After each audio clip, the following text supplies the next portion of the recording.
Assalamualaikum warahmatullahi wabarakatuh.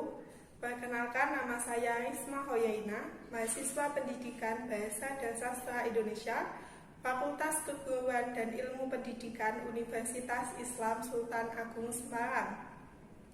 Video ini saya buat untuk memenuhi tugas mata kuliah psikolinguistik yang diampu oleh dosen saya, Ibu Leli Nisfi Setiana, MPD. Pada kesempatan kali ini, saya ingin sedikit menjelaskan materi mengenai perkembangan bahasa anak. Secara umum, bahasa adalah sebuah sistem dengan aturan-aturan tertentu yang menghubungkan suara, tulisan, atau gestur dengan makna. Di sini jelas dikatakan bahwa bahasa adalah suatu sistem yang memiliki suatu aturan. Aturan-aturan di sini terkait dengan struktur atau dalam bahasa Inggris biasa disebut dengan grammar. Jadi, aturannya sudah jelas. Bahasa bukan hanya sesuatu yang kita ucapkan atau yang kita tulis, namun juga yang dilihat dari gerak tubuh atau biasa disebut dengan bahasa tubuh. Bagaimana kita menggerakkan tangan kita, bagaimana kita menggerakkan tubuh kita, membuat sesuatu ekspresi di wajah, itu disebut dengan bahasa nonverbal. Sedangkan bahasa verbal yaitu sebuah tulisan, angka-angka, dan yang lainnya. Pembahasan yang kedua yaitu fungsi bahasa bagi anak. Fungsi bahasa bagi anak yang pertama yaitu sebagai alat untuk berkomunikasi dan berinteraksi dengan sekitar. Tentu saja fungsi ini tidak hanya untuk anak-anak, tetapi juga untuk orang dewasa. Fungsi yang kedua yaitu sebagai alat untuk mengembangkan intelektual anak. Maksudnya di sini yaitu bahasa dapat digunakan untuk mempelajari sesuatu yang baru atau mempelajari tentang dunia. Fungsi yang ketiga yaitu sebagai alat untuk menunjukkan ekspresi atau menyatakan keinginan anak. Bahasa digunakan untuk menyatakan keinginan seorang bayi. Jika ia ingin sesuatu, pasti dia akan menunjukkan suatu ekspresi. Misalnya saja ketika bayi sedang dia akan menangis. Bahasan yang selanjutnya yaitu fase perkembangan bahasa pada anak. Fase ini dibagi menjadi 4 yaitu fase pralingualistik usia 0-11 bulan, fase linguistik 1-3 tahun, fase diferensiasi 3-5 tahun, dan fase menjelang sekolah lebih dari 5 tahun. Rentang usia ini hanya sebagai patokan secara umum berdasarkan penelitian-penelitian yang telah dilakukan. Jadi, masing-masing anak memiliki percepatan perkembangan bahasanya masing-masing. Baik, saya akan menjelaskan satu persatu. Yang pertama yaitu fase pralingualistik usia 0-11 bulan. Pada masa ini, anak belum memiliki bahasa. Anak belum mampu menggunakan bahasa formal seperti yang kita gunakan. Sehingga yang mereka lakukan adalah menangis. Menangis di sini dilakukan sebagai cara untuk berkomunikasi, untuk menyampaikan keinginan mereka. Di sini anak tidak hanya menangis, tetapi dia juga melakukan dubbing sederhana, seperti pengucapan ma, pa, atau suara yang biasa dia dengar.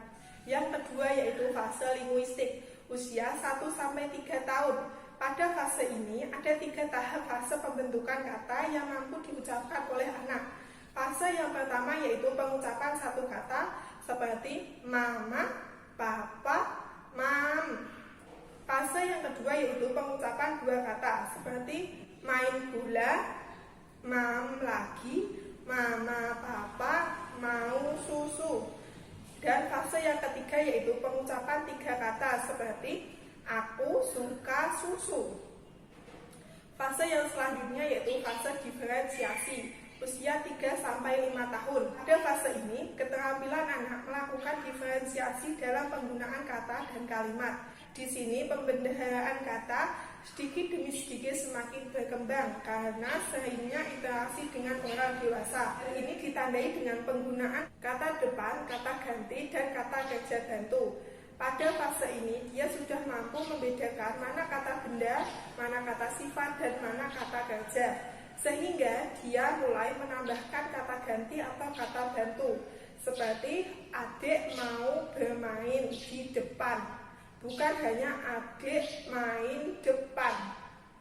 Fase yang selanjutnya yaitu fase menjelang sekolah pada usia lebih dari 5 tahun. Pada fase ini anak sudah mampu berkomunikasi dengan orang dewasa secara lebih efektif dan dia mampu menyusun beberapa kalimat menjadi sebuah cerita. anak sudah mulai mampu bercerita. Misalnya dia sudah mampu bercerita apa yang terjadi di sekolah, apa yang terjadi di jalan. Peran orang tua di sini dibutuhkan untuk menstimulasi anak agar ia mampu melatih kemampuan bahasanya. Pembahasan yang selanjutnya yaitu faktor yang mempengaruhi perkembangan bahasa anak. Yang pertama, kesehatan. Kesehatan merupakan faktor penting yang mempengaruhi perkembangan bahasa anak, terutama pada usia awal kehidupannya. Apabila pada usia 2 tahun pertama anak mengalami sakit terus-menerus, maka anak tersebut cenderung akan mengalami keterlambatan perkembangan bahasa. Kedua, yaitu intelijensi. Perkembangan bahasa anak dapat dilihat dari tingkat intelijensinya. Anak yang perkembangan bahasanya cepat pada umumnya mempunyai intelijensi normal atau di atas normal. Yang selanjutnya yaitu jenis kelamin. Pada tahun pertama usia anak tidak ada perbedaan dalam vokalisasi antara perempuan dan laki-laki. Namun pada usia 2 tahun anak perempuan menunjukkan perkembangan yang lebih signifikan jika dibandingkan dengan anak laki-laki. Selanjutnya yaitu pendidikan. Konsep dasar pendidikan adalah suatu proses belajar yang berarti di dalam pendidikan itu terjadi proses pertumbuhan, perkembangan atau perubahan ke arah yang lebih dewasa, lebih baik dan lebih matang pada individu. Dan yang terakhir yaitu urutan anak dalam keluarga. Anak adalah anggota penting dalam keluarga di samping ayah dan ibu. Urutan anak dalam keluarga dapat mempengaruhi perkembangan psikologi anak. Kelahiran dalam keluarga telah lama memicu persaingan antara saudara. Selain itu juga berdampak pada kepribadian anak dan intelijensinya. Sebuah penelitian menunjukkan bahwa anak pertama yang lahir biasanya cerdas, sementara adiknya mendapatkan nilai yang lebih baik. Itu dia yang dapat saya sampaikan. Apabila ada kesalahan saya mohon maaf. Wassalamualaikum warahmatullahi wabarakatuh.